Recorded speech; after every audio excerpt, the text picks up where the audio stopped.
What's up, man? It's your boy Joel 4R. You now tune in with Chris Jackson. I'm that boom bap reggae artist, controversial. They didn't want out the box. Chill.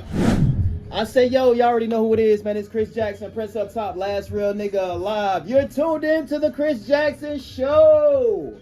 I got a special guest with me today. How you feel? Yo, I'm good, man. Thank you for having me, Chris. Hey, look, tell the people who it is, man. Yeah, man, it's your boy Joel 4R, straight from Puerto Rico, raised down in Tampa. I'm a boom bap reggae artist. They didn't want out the box, straight up. Hey, look, I've been fucking with you for a minute, bro. Yeah, for real.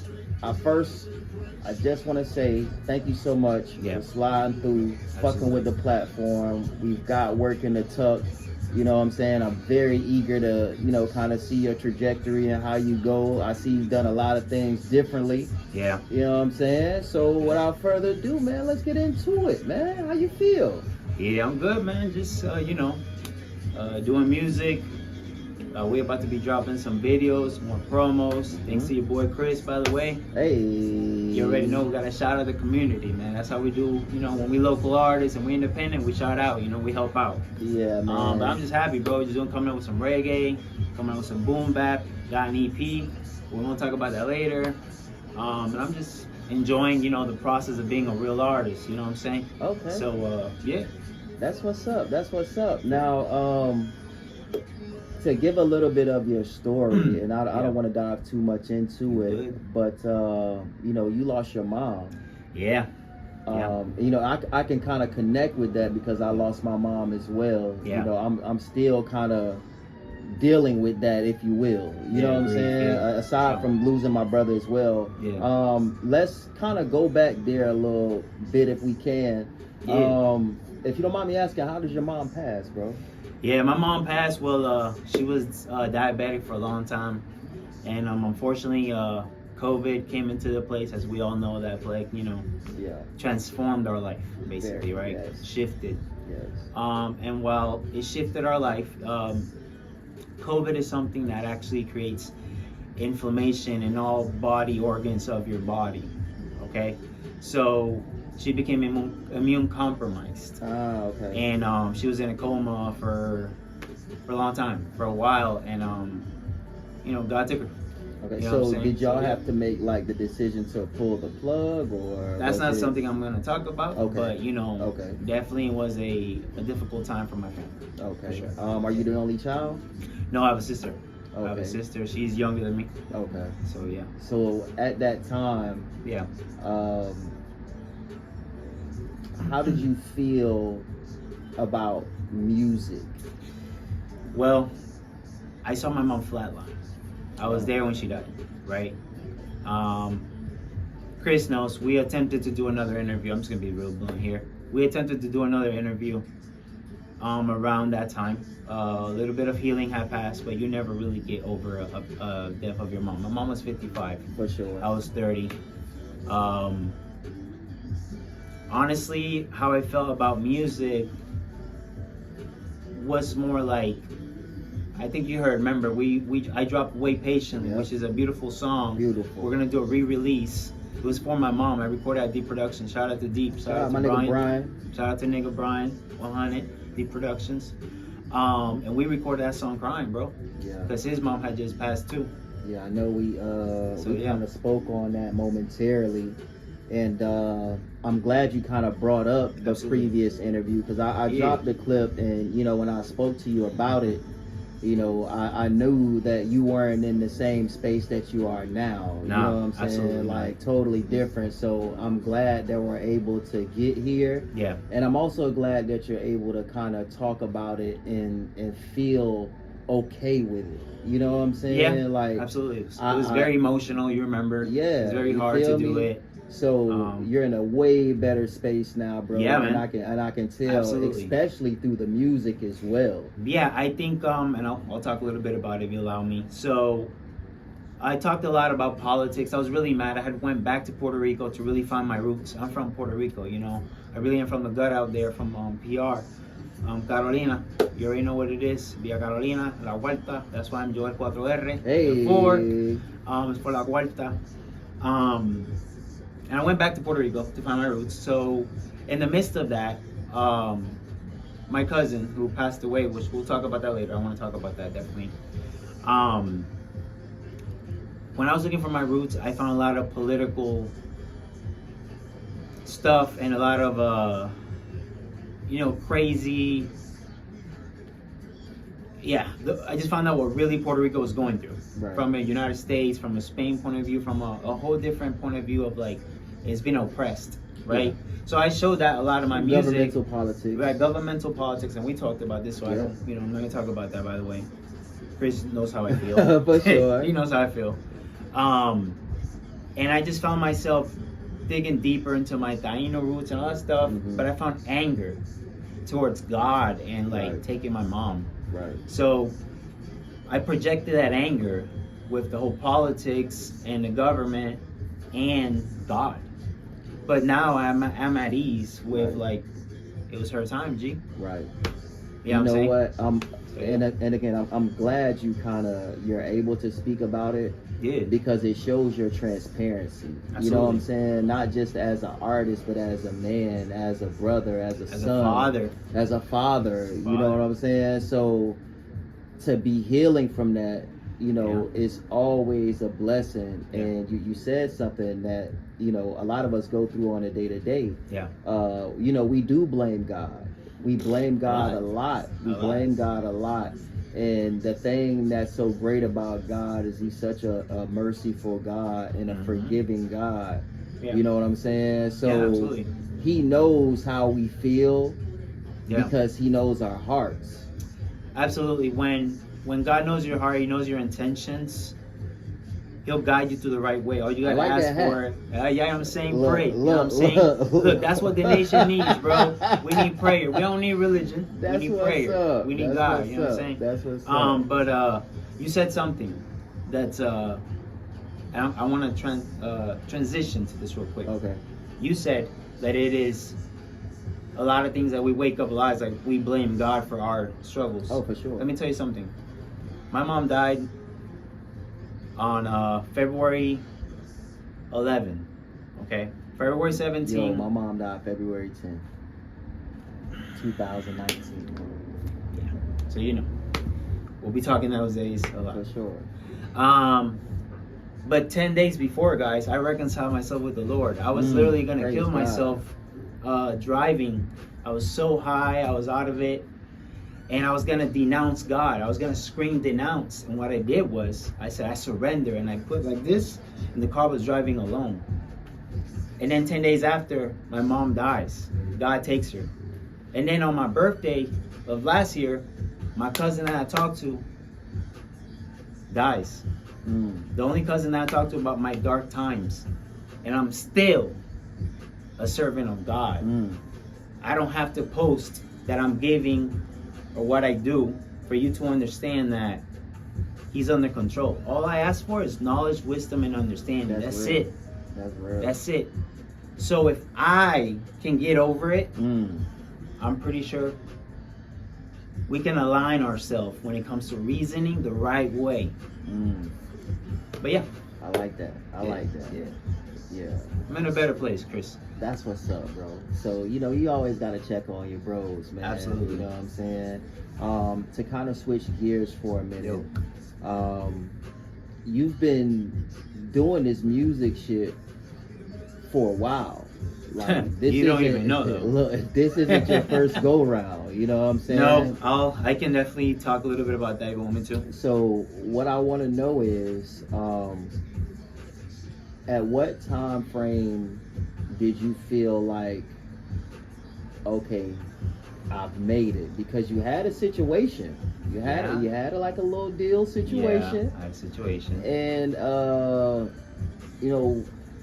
I would say it didn't flourish or manifest into what you wanted to be. Okay. But it was an opportunity, to say the least. Yeah, no, I've had multiple opportunities. So I'm gonna elaborate on that a little bit. So I've been writing music since we had some difficult times when I went back to PR. I don't know if you guys know where I'm from in Tampa. We'll talk about that later. Right. Since I was 10, I've been writing music. Okay. I also come from 4th Street in Carolina, Villa Carolina, where there's a lot of pioneers in the reggaeton and hip hop, Spanish hip hop. Okay. DJ Negro, Falo, they're all from my street. Say word.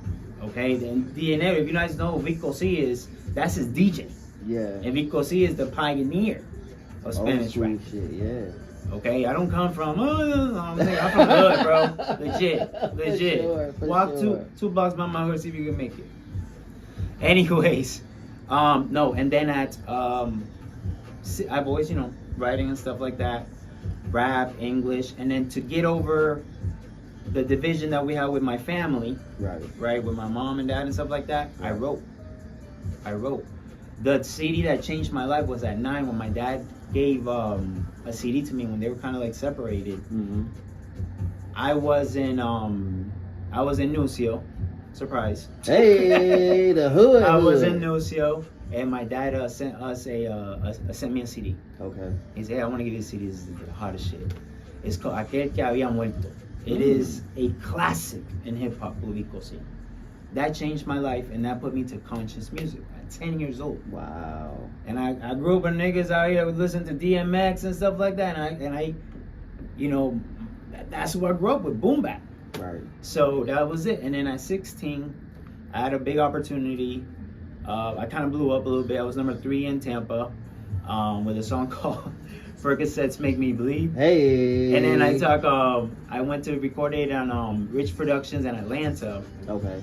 And this is funny. This is so much. And then I recorded that. That kind of blew up. I was going to sign with Culture Shock, which is Zulu Nation. Oh, wow. Yeah, so they were going to take me. But I just didn't think it was the right move because my mom was very religious and I didn't want to go that route. And I was on my way to Brooklyn and Orlando and doing radio stuff. So your mom was heavily yeah, she was. So she was religious and my dad was from the street. So I had the big of both worlds, I guess, you know? Yeah. So out of respect, I didn't go that route. Okay. So I kind of came out as a Spanish Christian artist, honestly. And then I kind of stopped doing music. Mm-hmm. It was a bad presentation. I think I told you about that. Yep. Don't listen to the song. But it was under Cali La Costa. And my Percocets Make Me Bleed was under something else. Okay. And it was a forced release that I told him, don't release it. The person. I respect people, so I'm not going to say nothing. We don't snitch out here. Right. So I released it. It had 50,000 copies international. Oh, wow. So that was dope. It was a various artists, release. It went to Japan, Canada, and stuff like that. But what happened was, guys, I stopped doing music until my mom's funeral. She had a song that they sang all over the world in New York and Connecticut. It was a worship song called Adentro. And that same day, because I always promised her I was going to launch it one day with her. And that never got to happen. So on her funeral, I copyrighted that song. And I went back to music as my God-given name, which is Joed, which means God is my witness in Hebrew. That's what's up. And it just aligned with what I'm in, because I'm into the whole Rasta, Hebrew, and conscious stuff. Trust me, I'm controversial as hell. I already know. But yeah. So you've grown a lot. Absolutely, sir. You've grown a lot. And I'm glad that you brought up, the fact that you're from Nucio. So it's not like, you some suburb kid that, don't know what's going on and that's what's connected to the streets. Yeah. How was it growing up in Nucio? Well, I grew up in Nucio where I was, so I came from Puerto Rico and I went to Nucio. Okay. 56 and Sly, Society Park. Yeah. That's basically where I grew up after I came from Puerto Rico. Did that McDonald's used to still smell like that over there? I ain't gonna lie. Till 2001 I was there, yeah. It's been a long time, bro. Shit. I grew up with OGs. I'm just letting you know. There's a lot of OGs in Nucio. For sure. And I went to schools wherever my mom. This is the different thing about me, guys. My mom was a teacher, and my dad made however he could make it. We didn't have a lot of money, right? We lived off government cheese. Hey. You know what I'm saying? And my mom was a teacher, and wherever she got a job at, as a charters and schools and stuff like that, I went to a lot of these schools out here in Nucio and in the Springs and stuff like that. Okay. When I was, a jit, because it was safer to, instead of, you know, going to a public school. She said, hey, just come to me, it takes part of my salary. Right. And leave my kids, you know, at least at this horrible school. I ain't gonna lie, too much fights and gangs and guns and stuff. But that's just the culture. That didn't define me. Exactly. And living in Noosa was very hard, actually, because I got bullied a lot, guys. I got bullied a lot because I was the only Chico. You guys know about Chico, he's a Latino boy. And I grew up all niggas. Those are my niggas. My niggas was my niggas. I didn't know what it is to be with hate to say this, but we didn't have white people. It wasn't. We didn't have it. It wasn't. You know, it's a lot more gentrified now. Absolutely. But I mean, back then it wasn't like it was that hard, bro. Yeah. I mean, I would go out of my freaking doorstep. There'd be Crips fighting everywhere, and Crips and Bloods coming in and fighting with, bro. Crazy. Yeah, so it was crazy, but that was where I learned everything. My first kiss, first porn, you know, first bite, first lick, you know, that's how it was, man. The green box, bro. Yeah. You already know what it was. Yeah. And I wasn't even allowed to listen to secular music, so I had so a you little... were sneaking listening to this sneaky shit. motherfucker out here. But that was my bring up. For you sure. know? And then back to PR, and then I've lived everywhere in Hillsborough, Sefner, shout out to Spooktown, Palm River, Progress Village. I lived in so you lived all VOB. over. Yeah, VOB. Those are my projects, bro. Damn. Yeah. I lived there for about almost 4 years. Local military brat. I ain't no military, bro. It's just a figure. No, I know what you mean. I've been around the block. Right. I've been around. I know. So I get it. let's kind of fast forward here because I'm eager to talk about this music. Now that we're in a different direction, you've been in your bag. You've been in your bag, bro. Yeah. I've had a chance to kind of hear the EP. I'm excited. And you're supposed to put me on Crowbar. I'm gonna throw it out here. Look. Hey, I'm gonna throw them out here. Look. We working. We working, guys. We working. We working. So this EP that we got coming out. Yeah. What inspired the EP? I'm gonna give y'all a backstory, and y'all gonna have to chop it up. Straight up, swallow this shit. Man, I'm gonna be honest with you, man. I had an opportunity to do fucking boom bap. I'm a curse here. I had an opportunity to be fucking boom bap, and then I had a producer, which I'm not gonna say the name. We don't snitch out here, but I was doing music, and people saying, "Yo, you sound like Papoose, my nigga. You sound like Papoose." I was 2012, 2013, 2011 area. I listened to this producer who I'm not gonna say what his name was. He knows who he was, and he steered me down the south path. But I was always boom bap. So I tried to find my voice, and it took me a while, but I was always home. Right. So when I started getting clarity about what type of message I want to put out, I went and recycled some old music. That whole song of the Stone Philosophers, that was with Rook, my boy, Rook the Ruckus. Shout out my nigga Rook. Rook the Ruckus? Huh? We real out here. This boom bap, nigga. That, when I recycled that and I showed Rook the project and stuff, like we talked and we collaborated, went with Deep and we recorded it, I was in my element, G. Yeah. It's like back when I was in Noosa, when all I heard was Jay-Z and DMX and all that stuff. Again, that's what I grew up with. It was either that or Spanish boom bap. But as you know, I do reggae and boom bap. Oh yeah, for sure. So that's coming soon. For sure. But right now we're just focusing on the boom bap. Right. But what inspired me was just good old boom bap. Music that I wanted to put out. Music that I want to hear. Right. So yeah. So we dropped one joint yet. We dropped one joint. Yeah. Which I'm digging, by the way. I damn near know the verse because just Black Boy hasn't heard it yet. Black Boy gonna get some of this work. He gonna get some of this work, but Absolutely. we had a chance to do some shooting. Drop a visual, yeah. And I like it. I like it because you're setting the tone for that boom bap shit. You Absolutely. know what I'm saying? So I know exactly what we gonna get on this project. We got 2 more coming. Hey, that's right. what we gonna talk about. So what joints is getting ready to be released, and can we give a definite time frame on the official release of the EP at all? So okay, the EP is available as a direct to consumer. Right? We understand what's going on with Spotify and all that shit. Right now we're just taking a hold in building our fan base. So you can go to joel4r.bandcamp and you can purchase it for $2. And if you purchase it, my way of saying thank you to you, I'll give you some free tracks. I'll give you access to some free tracks. That's what's up. So that's my way of marketing. We really do this marketing thing here, Chris. So you can listen to it right now. But I got some Spanish stuff coming soon. You didn't know about that. Nah, that is actually gonna be promoting my merch, Rimas con Intenciones. Okay. Which is rhymes with intentions. It's for the conscious hip hop artists, Latin, and I already take care of the English people.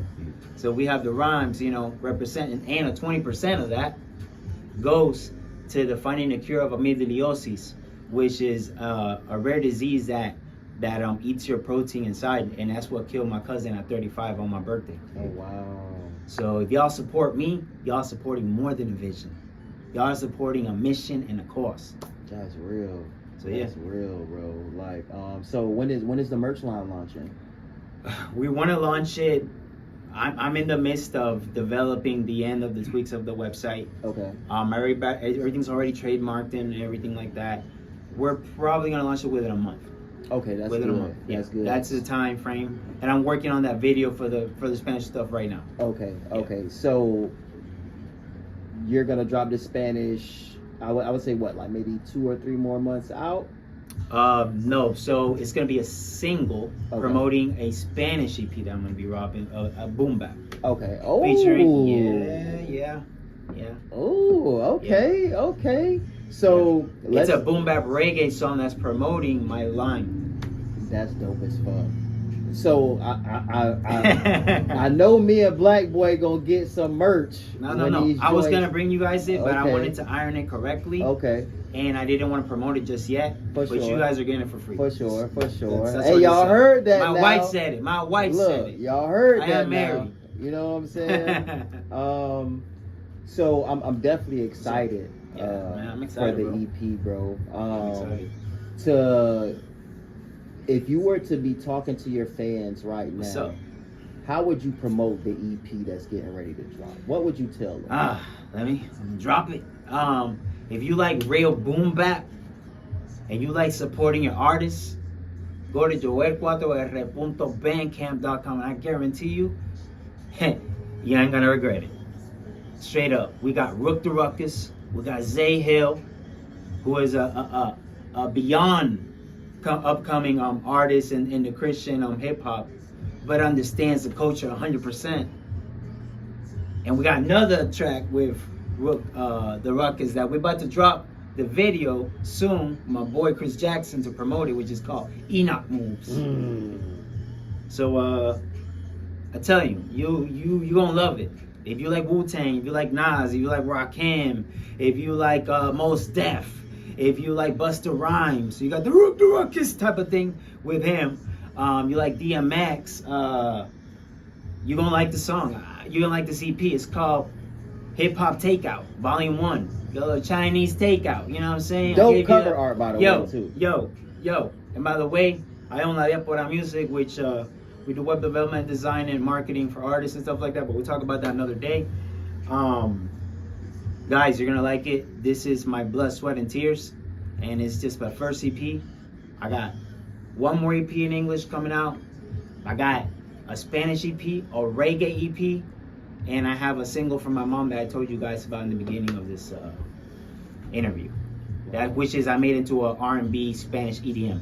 Oh wow. I can't wait to hear that shit. Yeah, working with some, I'll leave it at that. So look, before we get out of here, two things, right? The first thing is, and I ask all my people that come to the Chris Jackson Show, I ask them this: if there's any advice that you could give to an up-and-coming artist that's trying to get in this game, what would it be?